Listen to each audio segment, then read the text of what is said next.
এদেশের পীর আছে মায়েশ ভান্ডারী পীর, চট্টগ্রামের মায়েশ ভান্ডারী পীরের এত ক্ষমতা, মায়েশ ভান্ডারী পীরের এত ক্ষমতা যে মায়েশ ভান্ডারী পীরের মুরিদ ওই হজ করতে চলে গেছে, হজ করতে গিয়ে পাসপোর্ট ভিসা টাকা পয়সা হারিয়ে ফেলেছে। তখন ওই মুরিদ বলছে যে হ্যাঁ আব্দুল কাদের জিলানী শাইয়ানিল্লাহ আমাকে একটু সাহায্য করেন।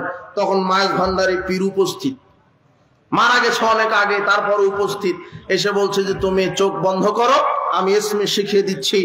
ইসমে শিখিয়ে দিয়েছে, চোখ খুলে দেখে যে চট্টগ্রাম আপনার ওই বিমানবন্দরে হাজির। কোথায় আপনার ওই কাবাঘর আর কোথায় চট্টগ্রাম বিমানবন্দর, একেবারে চলে আসলো। আর পীরের সব কেরামত প্রকাশ পায় পীর মরার পরে, পীর জীবিত থাকতে নয়। কেন ওকে যে ধরা হবে, কথা বুঝেননি? এগুলি ভণ্ডামি চলছে, পীরের নামে ভণ্ডামি চলছে।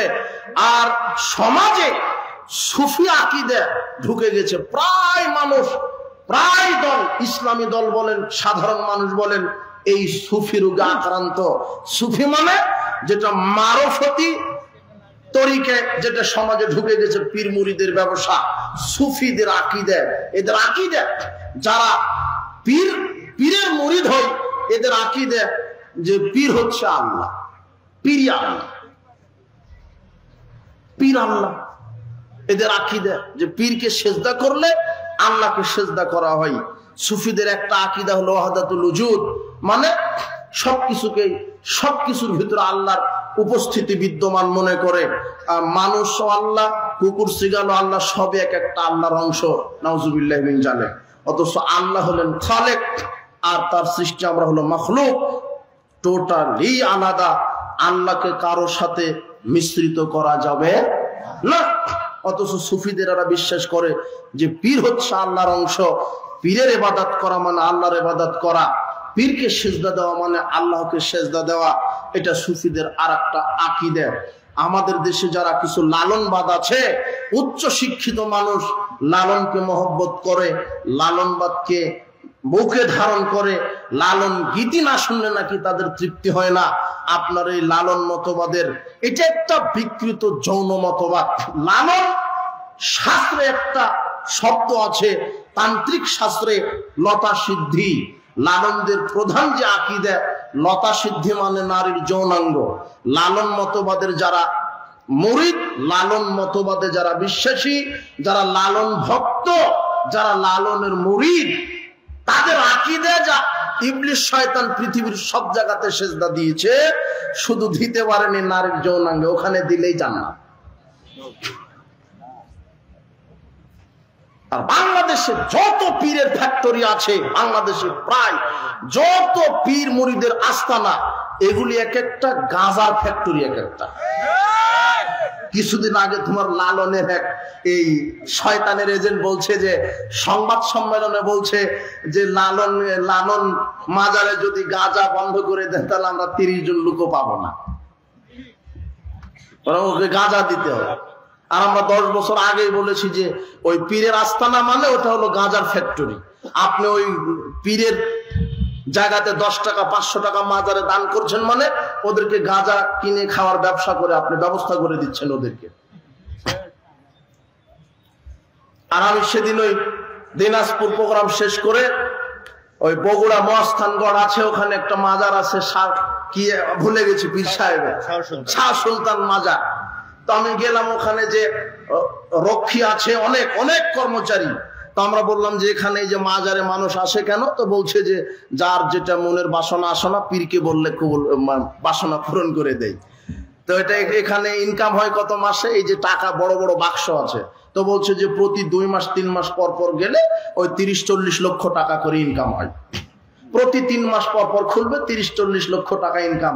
তো এগুলি পরিচালনা করে কে? তো বলছে যে ডিসি সাহেব। তখন আমি চিন্তা করলাম যে বড় বড় মাজারে যেগুলি সরকারি ভাবে তদারকি করা হয়। আর এই জন্য আমরা বলেছি যে নেতৃত্বের সংস্কার হতে হবে। এদেশে ডিসি, এসপি, এনএসআই, এমপি, মন্ত্রী, মেম্বার, চেয়ারম্যান, এদের মগজ যদি তাওহীদের আদর্শ দ্বারা ধুলাই করে দেওয়া যায়, এক নিমিষে রাতারাতি পীর মুরিদকে ডিলিট করে দেওয়া সম্ভব হবে ইনশাআল্লাহ। এদেরকে আগে সঠিকটা বুঝাতে হবে, কিন্তু যুবকেরা বুঝতে পারেনি।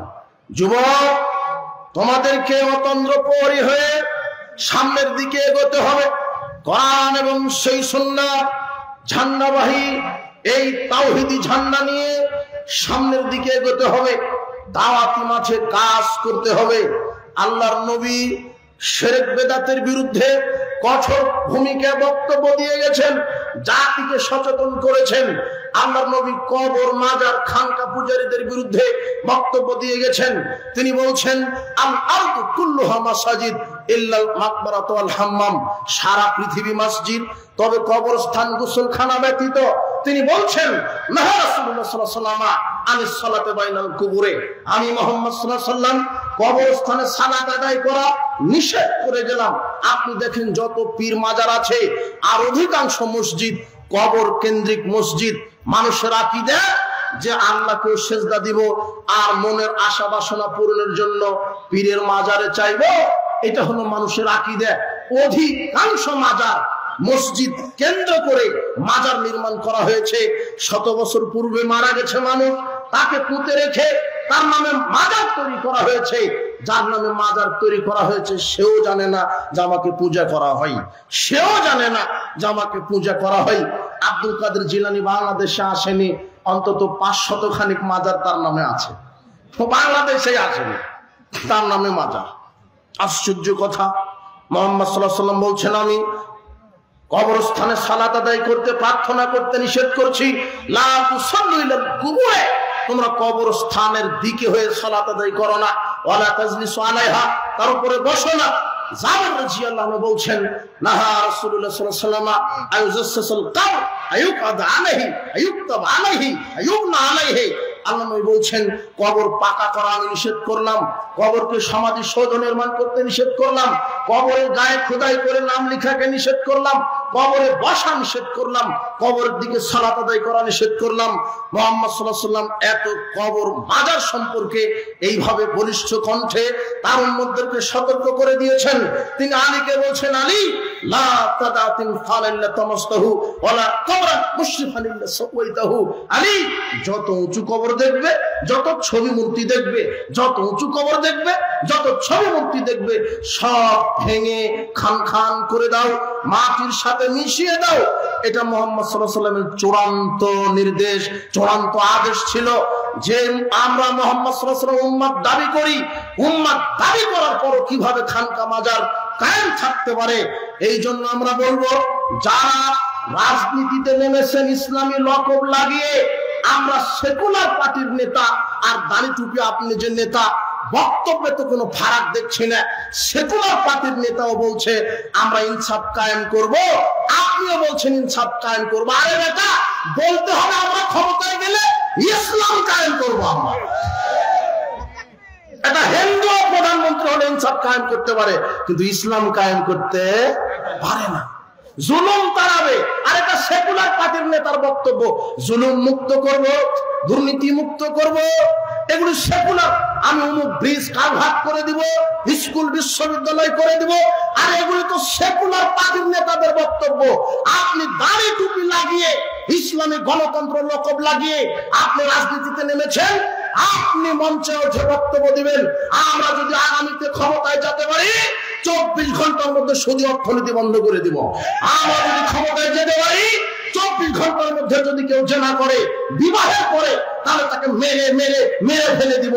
আমরা যদি ক্ষমতায় যেতে পারি তাহলে 24 ঘন্টার মধ্যে যদি কেউ মদ খাই, গাঁজা খাই, ইয়াবা খাই, বিড়ি খাই, সিগারেট খাই, তাহলে প্রথমে আমরা আইন করব 40 লাঠি পিটানো। এরপরে যদি আবার খাই 80 লাঠি পিটাবো। এরপরে যদি আবার খাই 5 বছর জেল হবে। আমরা ক্ষমতায় গেলে আইন করে দিব 24 ঘন্টার মধ্যে বাংলাদেশের আকেল বালে প্রত্যেকটা নারী পুরুষ মুসলিমের 5 ওয়াক্ত সালাত আদায় করা বাধ্যতামূলক করে দিব। যদি কেউ 5 ওয়াক্ত সালাত আদায় না করে তাহলে তার আজীবন জেল হবে। আমরা যদি ক্ষমতায় যাই 24 সেকেন্ডের মধ্যে বাংলাদেশের এই শিরকি জাতীয় সঙ্গীতকে বাতিল ঘোষণা করব। আমরা যদি ক্ষমতায় যাই তাহলে আমরা 24 ঘন্টার মধ্যে মুহাম্মদ সাল্লাল্লাহু আলাইহি ওয়াসাল্লাম আলীকে বলেছেন, আলী, যত মাজার খানকা আছে, ছবি আছে, ভেঙে সমান করে দাও।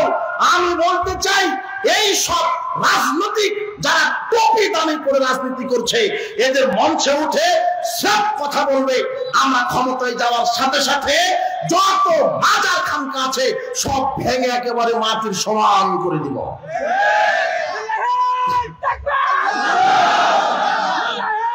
তুমি বসো। এইটা হলো ইসলামী দলের নেতার বক্তব্য হবে। কিন্তু আপনার ইসলামী দলের নেতা, সেকুলার পার্টির নেতা যেই কণ্ঠে কথা বলে, এরাও সেই কণ্ঠে কথা বলে। হককে হক বলতে হবে, হিকমতের দোহাই দিয়ে ইসলাম কায়েম হবে না।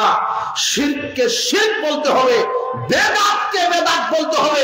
এটাই হলো আহলে হাদিস আন্দোলনের বৈশিষ্ট্য।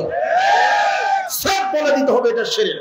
কবর পূজা শিরক, মাজার পূজা শিরক, 26শে ডিসেম্বর 16 ডিসেম্বর পালন করা শিরক, 21শে ফেব্রুয়ারি পালন করা শিরক, শহীদ মিনারে ফুল দেওয়া শিরক, স্মৃতিসৌধে নিরাপত্তা পালন করা শিরক, আপনার শিক্ষা অনির্বাণ শিক্ষা চিরন্তনকে মূল্যায়ন করা শিরক, নেতার ছবিকে মূল্যায়ন করা শিরক।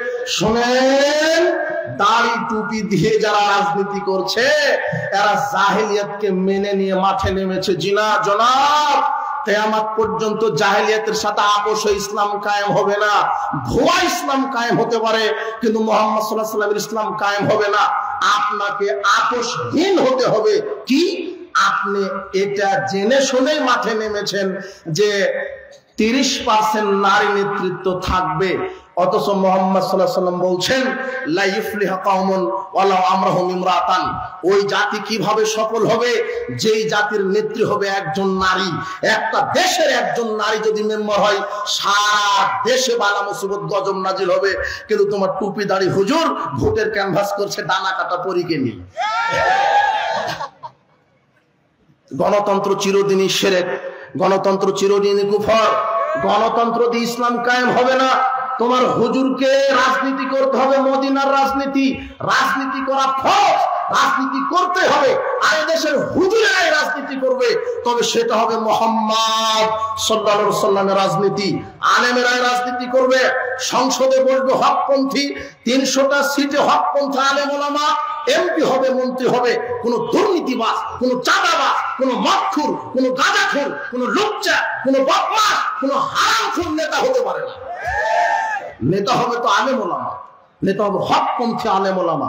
শুনেন, ইসলামের নীতি হলো যে ইসলাম নেতার পরিবর্তন চায় না, ইসলাম নীতির পরিবর্তন চায়।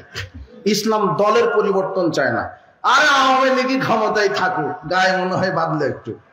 তোমার ওই শেখ হাসিনার যে ছেলে সজীব ওয়াজেদ জয়, ও প্রধানমন্ত্রী হোক, তবে শর্ত দাড়িটা ছেড়ে দিবে, টুপি রাখবে, একেবারে তাওহীদবাদী মুসলিম হয়ে যাবে। আর সংসদের 300টা সিটে এদেশের হকপন্থী আলেম ওলামাকে মন্ত্রী বানাবে, আর সংবিধান করবে কোরআন আর হাদিস। বাস, আর লাগবে? লাগবে, আমাকে যেতে হবে। ও একাই খাবে কেন? আমি একটু খাবো। না হলে একটা এমপি, একটা চেয়ারম্যান হতে গেলে 1 কোটি টাকা খরচ করতে হয় কেন? তোমার চেয়ারম্যান 1 কোটি টাকা খরচ করছে একটা চেয়ারম্যান হবে বলে, মানে ও 1 কোটি টাকা খরচ করছে 50 কোটি চুরি করার ধান্দা। ক্ষমতা গেলেই খাবে। আশ্চর্য কথা। আপনি ঠিক বলছেন, আপনি তো 500 টাকা দিয়ে বিক্রি হয়ে যান। কুরবানির দিন একটা ছাগলের দাম হয় 15 লক্ষ টাকা, আর ভোটের সময় যখন আসে তখন আপনার এই হামির কুষ্টার লোকদের দাম হয় 500 টাকা। 500 টাকাতে ডিম দুধ চা খেয়ে একটা বেনামাজিকে এমপি বানায় দিল। আপনি আমাকে টাঙ্গাইল থেকে নিয়ে এসেছেন, আপনার এই মসজিদের ইমাম বানাবেন। 5000 লোকের আমি ইমামতি করব। কয় হাজার? 5000। এখন আপনি আমাকে ভাইবাতে বসিয়েছেন, দেখি হুজুর কেমন, হুজুরের কেরাত সুন্দর কিনা। ভাইবা নিবেন না? আমার যোগ্যতা কেমন, আমার সুন্নতি লেবাস আছে কিনা, আমার পায়জামা টাকনোর উপরে কিনা, আমার বউ পর্দায় থাকে কিনা। বউ এনে দেখবেন না, খবর তো নিবেন নাকি? এগুলি ভাইবা নিচ্ছেন। যোগ্য লোককে আপনি মসজিদের কি বানাবেন? ইমাম। আমি কতজন লোকের ইমাম? 5000। এত কিছু দেখছেন। হুজুর হারাম খায় কিনা, হুজুর লুচ্চা কিনা, হুজুরের বউ কয়টা আছে, কথা বুঝেন নি মনে হয়, এগুলি দেখেন। কিন্তু এমপি যখন আপনারা নির্বাচন করেন, কয়জন লোকের জন্য এমপি নির্বাচিত হয়? 5 লাখ। 5 লাখ লোকের জন্য একজন ইমাম আপনারা নির্বাচন করেন যে অমুককে নেতা বানাবো, ও 5 লাখ লোকের ইমামতি করবে, 5 লক্ষ লোকের ইমাম। আর ইমাম মানেই তো নেতা। আপনি শুধু ইমাম মানে বুঝেছেন যে 5 বার আজান দিবার খাবে, এটা জি না। ইমাম মানে নেতা, ও সমাজ চালাবে। যে মসজিদের ইমাম হবে সেই রাষ্ট্রের ইমাম হবে। তাহলে চুরি বন্ধ হবে, ডাকাতি বন্ধ হবে, লুচ্চামি বন্ধ হবে। কিন্তু আপনি মাত্র 5000 লোকের ইমাম তৈরি করবেন, এই জন্য এত কিছু যাচাই করলেন। কিন্তু আপনি এত বড় নিমুখারাম, এত বড় অশিক্ষিত জাতি, আপনি 5 লক্ষ লোকের জন্য একজন এমপি নির্বাচিত করছেন। কিন্তু আপনি কোনোদিন বললেন না ও ওযু জানে কিনা, ও সালাত আদায় করে কিনা, ও কিবলা চিনে কিনা, ও মুহাম্মাদের আদর্শ মানে কিনা, ও দাড়ি আছে কিনা, ও পাঞ্জাবি আছে কিনা, প্যান্ট টাকনোর উপর আছে কিনা, মদ খায় কিনা, গাঁজা খায় কিনা, বদমাশ কিনা, লুচ্চা কিনা, বউ বেটি পর্দায় থাকে কিনা, আপনি 1 সেকেন্ডের জন্য আপনি তদন্ত করেননি। আপনি এই হারামখোরকে আপনি নেতা বানিয়েছেন, এই বেনামাজিকে এমপি বানিয়েছেন। ও কি বাংলাদেশে নামাজ কায়েম করতে চাইবে? ও তো নিজেই বেনামাজি। ও কি দুর্নীতি বন্ধ করবে? যে দেশে তোমার পিয়ন 400 কোটি টাকার মালিক, সে জায়গাতে মন্ত্রীদের খবর কি? বুঝুনি মনে হয় কথা। এরা তো চাইবে না যে ইসলাম কায়েম হোক।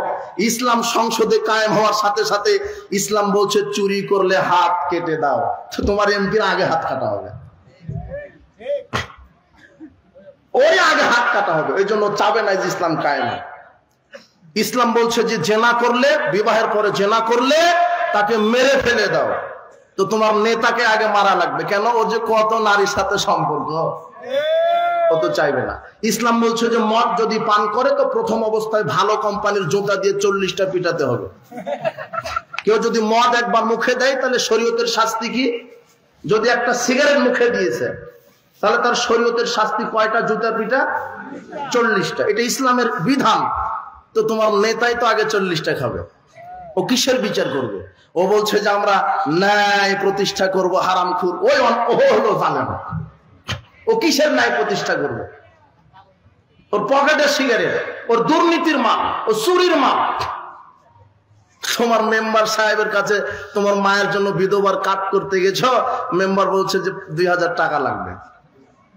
কয় হাজার টাকা লাগবে? মাদ্রাসার প্রিন্সিপালের কাছে গেছো, তুমি সুপারিশ নিতেও বলছে যে 2 লক্ষ টাকা আমার জন্য চা খাওয়ার জন্য রেখে দিতে হবে। মাদ্রাসার প্রিন্সিপালের 2 লক্ষ লাগে চা খেতে। সব জায়গাতে হারামখোর, দুর্নীতিবাজ। শোনেন, আগামীতে আল্লাহর নিকটে দোয়া করি প্রতিপালক এক অভ্রান্ত সত্য নেতা বাংলাদেশে পাঠাও, যে কোরআন সুন্নাহর বিধান দিয়ে বাংলাদেশকে আলোকিত করে দিতে পারে, জুলুম শিরক বিদআত মুক্ত করে দিতে পারে। কোরআন সুন্নাহর দিকে আমাদেরকে ফিরে আসতে হবে। এছাড়া কোনো পথ নেই। ইসলাম ব্যতীত কোনো আদর্শ হতে পারে না। মুহাম্মদ সাল্লাল্লাহু আলাইহি ওয়াসাল্লামের আদর্শ ব্যতীত কোনো আদর্শ হতে পারে না। উপস্থিত বৈঠকের মুসলিম দিনী ভাই বোন, শয়তানের 4 দফা কর্মসূচি ঈমান ভঙ্গের। তার এক হচ্ছে শিরক বলেছি, 2 হলো কুফর। 2 হলো কি? কুফর। কুফর মানে বড় কুফর ঘটে গেলে ঈমান নষ্ট হয়। বড় কুফর কি? আল্লাহর বিধানকে অস্বীকার করা। আল্লাহর বিধানকে আর অস্বীকার করা লাগবে না, শুধু একটু ঘৃণা করলে কি হবে? সে ঈমান নষ্ট হয়ে যাবে। ও আর কোনোদিন জান্নাতে ঢুকতে পারবে না। ইসলামের কোন একটা বিধানকে যদি ঘৃণা করে, কোন একটা বিধান। তোমার নেতা বলছে যে আমরা তো শরিয়া আইনকে বিশ্বাস করি না। বলো তো তোমার নেতা বলেছে কিনা? এখনো কি ঘর জামাই আছেন নাকি? কাপুরুষতা এখনো আছে নাকি? তোমার নেতা এটা বলেনি যে আমি শরিয়া আইন বিশ্বাস? তুমি তো ওই নেতার পা চাটো, হারামখোর। আজকে তওবা করো। ভোট কেন্দ্রে কেন যাও? ভোট এটা হলো কুফরি মতবাদ। এই প্রচলিত ভোট এটা হলো জাহেলিয়াত, এটা হলো শিরক, এটা হলো কুফরি। ভোট দিয়ে নেতা নির্বাচন করলে চোর ডাকাতি নেতা হবে, ভালো মানুষ হবে না। এই খুঁটিটা এমপিতে দাঁড়িয়েছে ভোটের মাধ্যমে, এলো মদিনা বিশ্ববিদ্যালয় থেকে এসেছে মন্ত্রী। আর এই খুঁটি হলো হিরো আলম। এই খুঁটি এমপি। কি এ ভোট পেয়েছে আপনার হামির কুষ্টার 49 জন আলেমের ভোট পেয়েছে, আর হিরো আলম পেয়েছে 50 জন লুচ্চার ভোট। বলো তো এমপি কে? এটা হলো ভোটের ফজিলত। এটা ভোটের কি আর একটা ফজিলত, তুমি ভোট দিয়ে যাকে এমপি করেছো ও সারা জীবন যত লুচ্চামি করবে, যত চুরি চাপ্টা করবে, সমপরিমাণ আপনার হলো পাপ। এটা হলো ভোটের ফজিলত, অরিজিনাল ফজিলত একটা। এখন ইসলামে আপনি নেতা নির্বাচন করবেন কিভাবে? সিলেকশন। ইসলামে নেতা নির্বাচন হবে কিভাবে? সিলেকশন। 10 জন জ্ঞানী লোক একটা মঞ্চে উঠে 10 মিনিট 10 দিন চিন্তা ভাবনা করবে যে বাংলাদেশের প্রধানমন্ত্রী কাকে করা যায়। 10 দিন ভাবা চিন্তার পরে ওহো হ্যাঁ, ডক্টর গালিব আছেন, খুব উচ্চ শিক্ষিত পণ্ডিত মানুষ। এই যে দেখেন, সিলেকশনের মাধ্যমে নেতা নির্বাচন হলে তাকওয়াশীল পরহেজগার মানুষ নেতৃত্বে আসে, আর ইলেকশনের মাধ্যমে নেতা নির্বাচন হলে চোর বদমাশ হারামখোর নেতৃত্বে আসে। আপনি ঠিক বললেও ঠিক, না বললেও তো ঠিক। এই গণতন্ত্র এটা কুফরি মতবাদ। গণতন্ত্র মানুষের তৈরি করা বিধান। ইসলাম কি প্রদত্ত? গণতন্ত্রের জনক হচ্ছে মানুষ, আর ইসলাম আল্লাহ প্রদত্ত। গণতন্ত্রে আইন হচ্ছে মানুষের, আর ইসলামে আইন কার? গণতন্ত্রের সার্বভৌম ক্ষমতার মালিক জনগণ, আর ইসলামের সার্বভৌম ক্ষমতার মালিক। গণতন্ত্রের সকল ক্ষমতার উৎস জনগণ, আর ইসলামের ক্ষমতার উৎস। গণতন্ত্রের আইন পরিবর্তনশীল, আর ইসলামের আইন অপরিবর্তনশীল। গণতন্ত্রের নারী নেতৃত্ব জায়েজ, ইসলামে নারী নেতৃত্ব। তাহলে তুমি গণতন্ত্র সাপোর্ট করতে পারবে? কবরে 3টা প্রশ্ন করা হবে। কয়টা? মৌলিক 3টা প্রশ্ন। মান রব্বুকা, তোমার রব কে? রব মানে আইনদাতা, রব মানে বিধানদাতা, রব মানে সৃষ্টিকর্তা, রব মানে জীবনদাতা, রব মানে প্রতিপালক। তো কবরে জিজ্ঞাসা করা হবে মান রব্বুকা, তোমার আইনদাতা কে? তখন আপনি বলবেন রব্বি ইহুদি খ্রিস্টান। তাই হচ্ছে না? তোমার অফিস আদালত কোর্ট কাছারি শিক্ষাঙ্গন রাজনীতি অর্থনীতি সব কার বিধান চলে? আল্লাহ, তাই না? সংসদে আল্লাহর বিধান না আপনার এই সংসদে? আর যারা এই এমপি মন্ত্রী সব তো ইহুদি খ্রিস্টান আর হিন্দু, তাই না? বাংলাদেশের এমপি মন্ত্রী এরা কি হিন্দু না? সব কি মুসলমান সন্তান, মুসলমানের ঘরের সন্তান, কিন্তু আল্লাহর বিধান মানছে না। কবরে তোমার নেতাকে জিজ্ঞাসা করবে মান রব্বুকা, বলো তো তোমার আইনদাতাকে। তখন ওই নেতা বলবে রব্বি ইহুদি খ্রিস্টান। এরপরে বলবে মা দিনুকা, তোমার দিন কি? দিন কি? রব্বি ডেমোক্রেসি, আমার দিন গণতন্ত্র। তোমার নেতার 24 ঘন্টায় তো চলে, কই আল্লাহর বিধান। তৃতীয় প্রশ্ন করা হবে মান নাবিউকা, তোমার নেতাকে, নবীকে। ওই যে হুজুর বলছে না মাটি দেওয়ার সময়তে বিসমিল্লাহি আলা মিল্লাতে রাসূলিল্লাহ, আল্লাহর নামে রসুলের দলে উঠায় দিলাম। ও জিন্দেগি তো রসুলের দল করেছে দুনিয়াতে? বুঝেননি কথা মনে হয়। ও হারামখোর, সুদখোর, গাঁজাখোর, ওলো লুচ্চা, বদমাশ। ও প্রতিদিন দাড়ি চাষে, ও প্যান্ট টাকনোর নিচে করে, ওলো বেঈমান, ওলো সালাত আদায় করে না, ওলো ইহুদি খ্রিস্টানের নীতিতে অর্থনীতি সমাজনীতি চালিয়েছে। ওই পচা লাশকে রসুল তার দলে নিবে? কি ঠেকা পড়ছে আপনি? আপনি আওয়ামী লীগ করেন, বিএনপির কাছে গেলে চাকরি পাবেন? বিএনপি করেন, আওয়ামী লীগ আপনাকে চাকরি দিবে? এই বাংলাদেশে এতদিন শুধু দলের সরকার পেয়েছে। আওয়ামী লীগ যখন সরকার, ও শুধু আওয়ামী লীগের সরকার। বিএনপি যখন সরকার হয়, বিএনপির সরকার। বুঝেননি মনে হয়? তাহলে বুঝাই দিই, আপনি হামির কুষ্ঠা বাজারে এটা কি মাস? ফেব্রুয়ারি, এটা হলো নভেম্বর। নভেম্বরের আজকে 5 তারিখ। 7 তারিখে সকাল 11টায় একটা মানুষ খুন হয়েছে, দাঙ্গা হয়েছে, 2 পার্টি গন্ডগোল লেগেছে। 2 পার্টি গন্ডগোল, একজন মার্ডার হয়েছে। ওই 4 তারিখে আপনি যেই সময় মার্ডার হয়, ওই সময় ছিলেন আপনি চট্টগ্রামে। কোথায়? অথচ ওই মার্ডার আপনি 1 নম্বর আসামি। এর নাম গণতন্ত্র। কথা বুঝেননি মনে হয়? মানে হিংসা প্রতিহিংসার রাজনীতি, অমুককে মারো, অমুককে কাটো। ঘর পোড়ায় দেবে একজন, মামলা হবে আর একজনের নামে। গাড়ি পোড়ায় দেবে আর একজন, মামলা হবে আর একজনের নামে। অমুককে ধরো, অমুককে মারো। জি না, আগামীতে আপনি সচেতন হন। আগামীতে বাংলাদেশে আমরা জনগণের সরকার দেখতে চাই। কোন দলের সরকার নয়। ইনশাআল্লাহ বলছেন না, দলেরই লাগবে। কেন পারে না? এই দুটা ও দুটা এইভাবে করে করে সরকার গঠন করতে। সবাই যার যার চেয়ার নিয়ে ব্যস্ত। জি না, সংবিধান হবে কোরআন সুন্নাহ, নেতা হবে দেশের আলেম ওলামা। শুনেন, এই গণতন্ত্র এটা কুফরি মতবাদ, এটা শিরকি মতবাদ। কোন আলে হাদিস সে গণতন্ত্র, সেকুলারিজম, সে ন্যাশনালিজম, সে ক্যাপিটালিজম, ইহুদি খ্রিস্টানের বস্তা বসা মতবাদে বিশ্বাসী হতে পারে না। চলো যে আলে হাদিস নয়, কোন মদখুর, গাঁজাখুর, বেনামাজি আলে হাদিস হতে পারে না। শুধু জুমার দিনে বলবেন আমিন, হলো আহলে মুনাফিক একটা। বুকের উপর হাত বাঁধলে আলে হাদিস হয়ে গেলেন। বেটিকে ল্যাংটা করে দিয়েছেন, ল্যাংটা করে ঘুরতে দেন কেন? আর সকাল হলে আপনার ছেলে ওই কিন্ডারগার্টেন প্লে গ্রুপে পড়তে যাবে কেন? আপনার ছেলে তো মক্তবে যাওয়ার কথা, বুঝেননি মনে হয় কথা। আপনার ছেলে তো মুসলিম, আপনি মুসলিম, আপনার ছেলে মুসলিম, সন্তান মুসলিম, আপনার সন্তান পড়বে মাদ্রাসায়।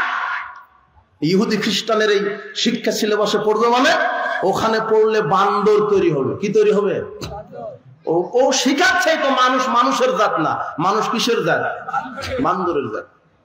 শিখানোই হচ্ছে। এই অনার্স মাস্টার ডক্টরেট ডিগ্রি নিয়ে এসেছে লন্ডন থেকে, এসে বলছে যে ডান হাতে খায় বন্ধু, বাম হাতে খাওয়া স্টাইল। বাম হাতে খাচ্ছে।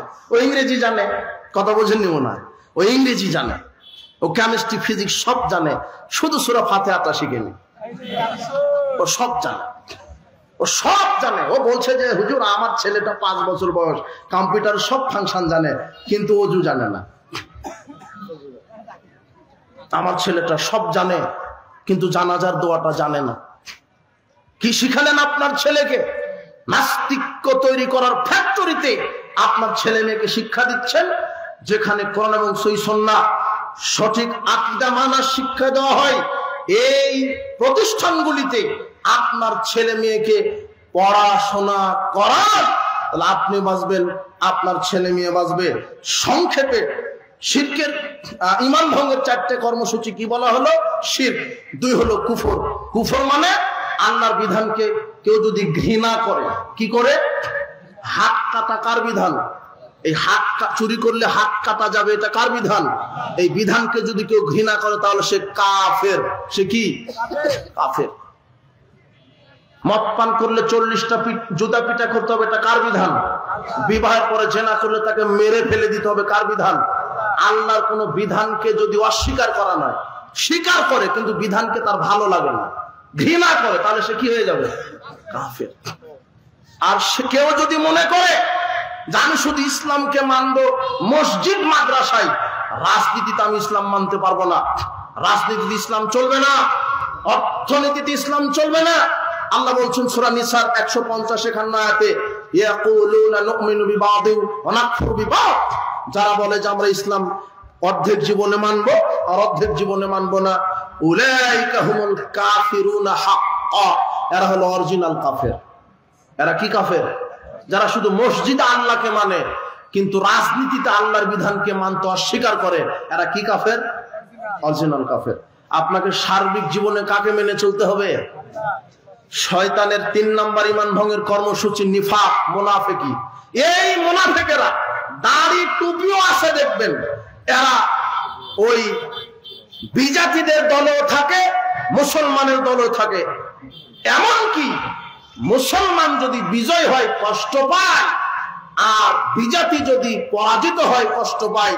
মুসলমানের বিরুদ্ধে এরা অবলম্বন করে। সমাজে কিছু মুনাফিক আছে, কিন্তু টুপি দাড়ি ঠিকই আছে, কিন্তু এরা মুসলমান, ইসলাম মসজিদ মাদ্রাসাকে সহ্য করতে পারে না। কিছু সমাজে আছে এক শ্রেণীর ভদ্রলোক যারা আলেম ওলামাকে দেখে নাক ছিটকাই, আলেম ওলামার উন্নতি সহ্য হয় না, অথচ সেও সালাত আদায় করে। শোনেন, মুনাফিকের সর্দার আব্দুল্লাহ ইবনে উবাই 5 ওয়াক্তই সালাত আদায় করেছিল, কিন্তু সে মুনাফিকের কি সর্দার। এক শ্রেণীর সমাজে মুনাফিক আছে, ইসলামী আদর্শ ভালো লাগে না। ও কালেকশনে চাদর দিবেন, দেন যুবকদেরকে বলেন ওই যে নিয়ে যাবেন, যুবকেরা যাও, আপনারা যান, যারা যে দায়িত্বে আছেন চাদর নিয়ে যাবে, আপনারা দান করবেন। তো মুনাফিকদের অন্তরে এটাই থাকে, দ্বিমুখী চরিত্র। এরা ইসলামের উন্নতি সহ্য হয় না, আলেম ওলামার উন্নতি দেখতে পারে না, বরং ইসলাম পরাজিত হলে এরা খুশি হয়, আর অনিসলামিক কোন আন্দোলন বিজিত হলে এরা খুশি হয়। এরা হলো মুনাফিক, এদের ঈমান নাই। এরা সালাত সিয়াম হজ্জ যাকাত আদায় করলো, এরা টাটকা মুনাফিক, অরিজিনাল মুনাফিক। 4 নম্বর ঈমান ভঙ্গের কর্মসূচি, যারা তাগুতের পূজায় বিশ্বাসী। তাগুত কি? আল্লাহর আইনকে বাদ দিয়ে যারা মানুষের আইনকে পছন্দ করে। কথা বুঝেছেন কি? আল্লাহর আইনকে পছন্দ করে না, মানুষের আইনকে পছন্দ করে, আর হলো তাগুত। যারা আল্লাহর আইনকে ঘৃণা করে, মানুষের আইনকে উত্তম মনে করে, রাসূলের আদর্শকে বাদ দিয়ে অন্য কোন নেতা আদর্শের নীতি আদর্শকে উত্তম মনে করে, এরা হলো তাগুতের অনুসারী। এদের ঈমান নেই, এরা বিচারের মাঠে চিরস্থায়ী জাহান্নামের কাতারভুক্ত হবে। উপস্থিত বৈঠকের মুসলিম দিনী ভাই বোন, আপনাদেরকে যে সতর্ক করা হলো, শিরকের মতো ভয়াবহ পাপ থেকে বিরত থাকবেন, কুফর থেকে বিরত থাকবেন, নিফাক থেকে বিরত থাকবেন।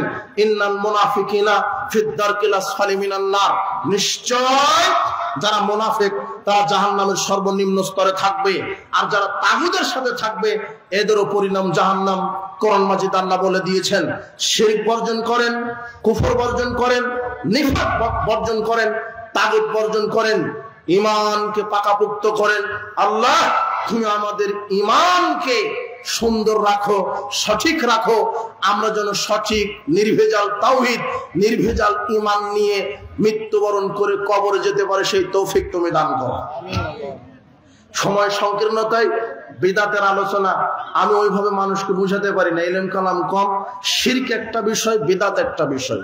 কোন একটা বিষয় বুঝাতে গেলে সময়ের প্রয়োজন হয়। আর শিরকের ব্যাপারে সতর্ক থাকেন।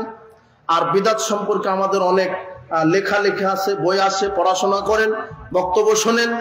আর সই আকীদা মানহাজ যাদের বিভ্রান্তিকর, এদের বক্তব্য শোনা থেকে বিরত থাকো।